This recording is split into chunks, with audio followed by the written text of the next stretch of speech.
আসসালামু আলাইকুম আমার সুপ্রিয় শিক্ষার্থীরা। আশা করি তোমরা অনেক ভালো আছো।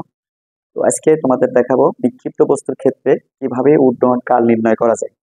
তো নিক্ষিপ্ত বস্তুর ক্ষেত্রে কিভাবে উড্ডয়ন কাল নির্ণয় করা যায় সেই সংক্রান্তে একটা ম্যাথ দেখি আমরা, তাহলে সহজে বুঝতে পারবো নিক্ষিপ্ত বস্তুর ক্ষেত্রে কিভাবে উড্ডয়ন কাল বের করতে হয়। তো দেখো এখানে লেখা আছে 30 মিটার/সেকেন্ড বেগে একটি 10 গ্রাম ভরের পাথরকে খাড়া উপরের দিকে নিক্ষেপ করা হলে পাথরটির বিচরণ কাল নির্ণয় করো।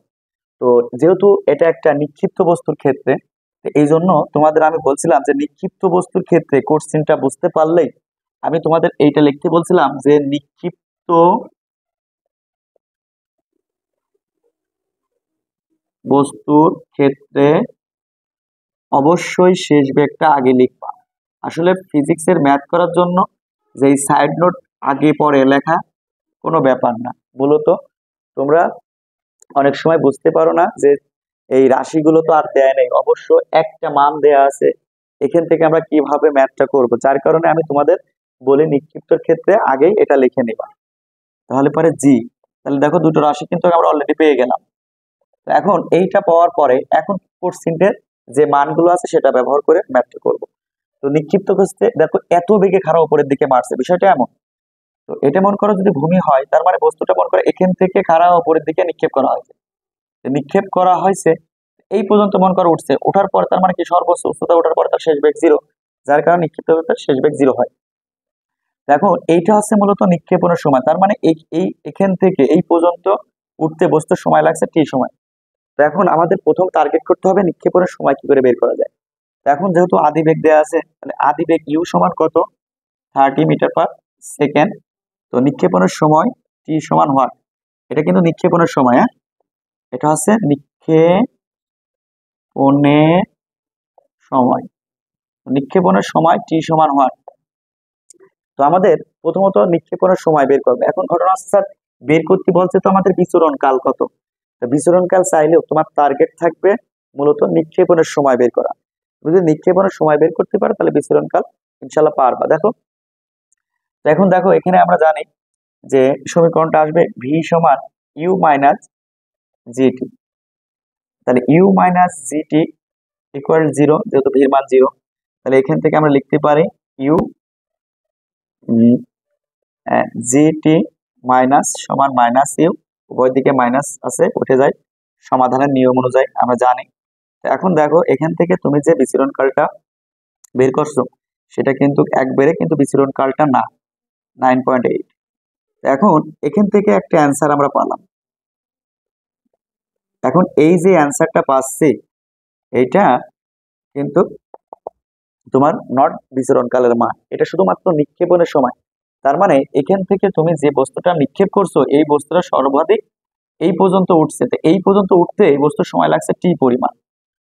এখন এই বস্তুর নামবেও এখান থেকে নামবেও টি পরিমাণ সময়ে, তার মানে এখানে বায়ুর বাধাটা উপেক্ষণীয়, যার কারণে এখান থেকে বস্তু এটা হচ্ছে নিক্ষেপণের সময় এবং এটা পড়তে সময়, তার মানে উঠতে এবং নামতে যে সময়টা লাগবে এটাই মূলত হচ্ছে বিচরণ কাল বা উড্ডয়ন কাল। তো এখন অতএব এখানটা আমি লিখতে পারি অতএব বিচরণ কাল, বিচরণ কাল সমান বিচরণ কালটা টু ইন্টু টি, বলা হয় টি টু ইন্টু টি। তো এখন এই যে এটা হচ্ছে নিক্ষেপণের সময়, এখান থেকে এত নিক্ষেপণের সময় বের করতে বললে জাস্ট ম্যাথটা এইটুকুই হবে। আর যদি তোমাকে বিচরণ কাল বের করতে বলে বা প্রাথমিক অবস্থায় আসতে কত সময় লাগবে যদি এটাও বলে, তাও কিন্তু বিচরণ কালের মান। তো এখন এখান থেকে তুমি যে নিক্ষেপণের সময়টা পাচ্ছ এইখান থেকে এই টির মানটা এখানে বসাও, তার মানে টু ইন্টু অ্যান্সার। অ্যান্সার পাওয়ার পরে এখানে যে মানটা তুমি পাবা এই দুইটা গুণ করার পরে অর্থাৎ যে মানটা পাবা সেটাই মূলত বিচরণকালের মান। তো আশা করি এই যে বিচরণকাল সংক্রান্ত যতগুলো ম্যাথ আছে আশা করি তুমি পারবে এরপর থেকে। অথবা প্রাথমিক অবস্থায় আসতে কত সময় লাগবে এটাও যদি বলে তাও কিন্তু একই নিয়ম। প্রাথমিক অবস্থায় আসতে কত সময় লাগবে, বস্তু কত সময় শূন্যে থাকবে, উড্ডয়ন কাল কত, সেম ভাবে এই বিচরণ কালটাই বোঝায়। এখন বিচরণ কালটা এখান থেকে তুমি এইভাবে যদি নিক্ষেপণের সময় বের করে এইভাবে এই প্যাটার্নে ম্যাথটা করো তাও হবে, অথবা তুমি যদি মনে করো আমি বিচরণ কালটা এইভাবে করবো তাও হবে। বিচরণ কাল টি সমান টু ইন ইউ ভাগ জি। তুমি যদি এই মানটা ব্যবহার করো, অর্থাৎ এই সমীকরণটা ব্যবহার করে যদি করো, তাও হবে। তো এখন যেহেতু আমাদের এসএসসি লেভেলের প্রশ্নগুলোর সাদৃশ্য রেখে আমাদের ম্যাথগুলো করতে হবে এবং সূত্র প্রয়োগ করতে হবে, এজন্য এইভাবে করলেও হবে, এটা কোনো স্যার কাটবে না। অনেক স্টুডেন্ট আছে যে আমি কোন সূত্রতে বিচরণ কাল বের করবো, এটা হবে কি হবে না। আজকের ক্লাসটা দেখার পর হয়তো এই বিভ্রান্তিটা তোমাদের মধ্যে আর হবে না।